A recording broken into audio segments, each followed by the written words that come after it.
Khayelitsha, Cape Town, one of the biggest townships in South Africa, a place of poverty and struggle. Life is even more difficult for Jakes, a 33-year-old polio survivor who stays alone and lives off only a disability grant. Apha emphakathini isupport ayikho kangako because zonke izinto ezenziwa abantu abakhubazekileyo sisajongelwa phansi.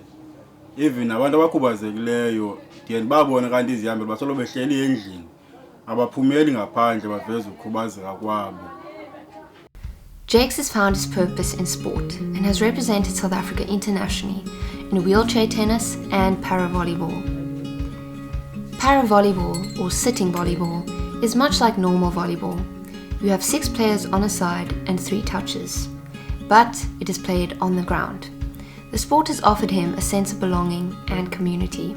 I can see that the sport of sitting volleyball has actually uplifted a lot of the areas where people are previously disadvantaged, where you can't go and decide you want to do wheelchair basketball, for instance. Then you need to get the necessary equipment to support you competing or training or playing wheelchair basketball. Where sitting volleyball, you only need your bum on the floor and be taught the basic techniques of movement and skill. To see week in, week out how people started wanting to come back to training, wanting to be involved in sitting volleyball. Ended up the players started recruiting players to come and join them, to want them to be part of what they've been experiencing. Anton Raimondo started the first ParaVolleyball club in South Africa in 2015 after playing for Great Britain at the 2012 Paralympic Games.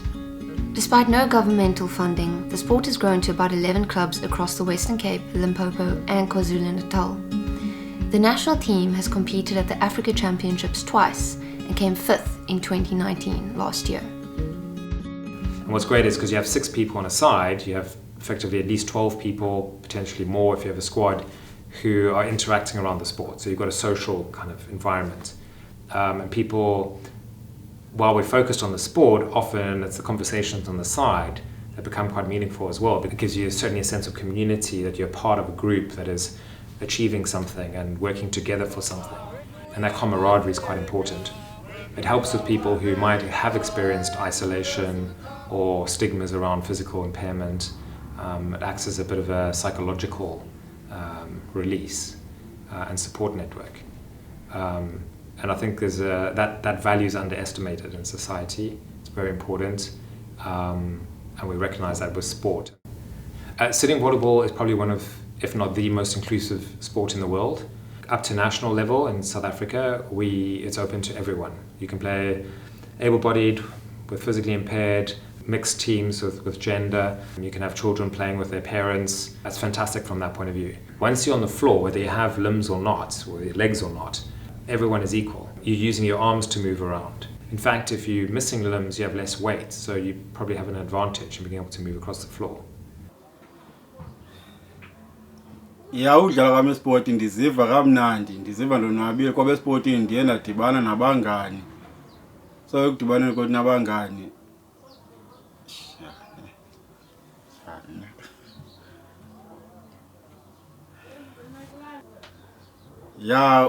Ukundenza kwami ba ngase ndithetha ngathi ndifuna ukhala zi-challenge endidibene nazo for xa sidlala isport akubikho lula.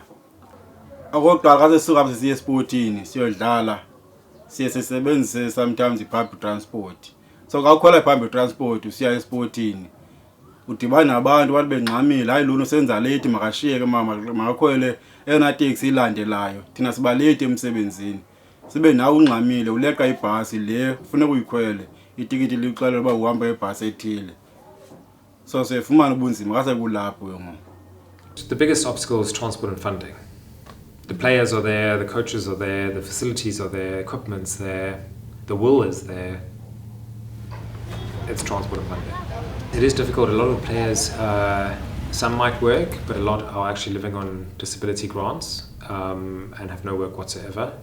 and for them sitting volleyball is the only thing they do, and it's a challenge when you can't even play sitting volleyball. So COVID-19 has had a big impact on the sport and the players themselves, and sport was one of the ways that they could interact and socialize, and so that's having a very negative psychological effect on people, and they're obviously keen to get back as soon as possible.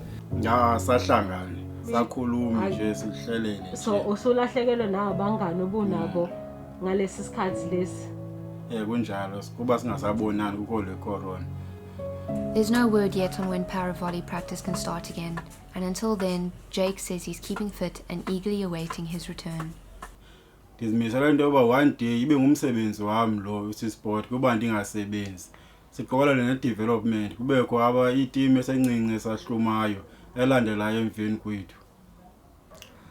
Abantu abangayazi into yokhubazeka komuntu ndifuna yazi uba ukhubazeka komuntu ayidento akawumbona estratweni ezihambela makabe into ohlekisa makabe into olinganisa nasebantwaneni. And ngifuna udlulisa kwabantu abakhubazela mabaye kuzivala la endlini bangaphumeli ngaphandle. Zikhona into abangazenza zininzi sidinga bona bavele ebantwini.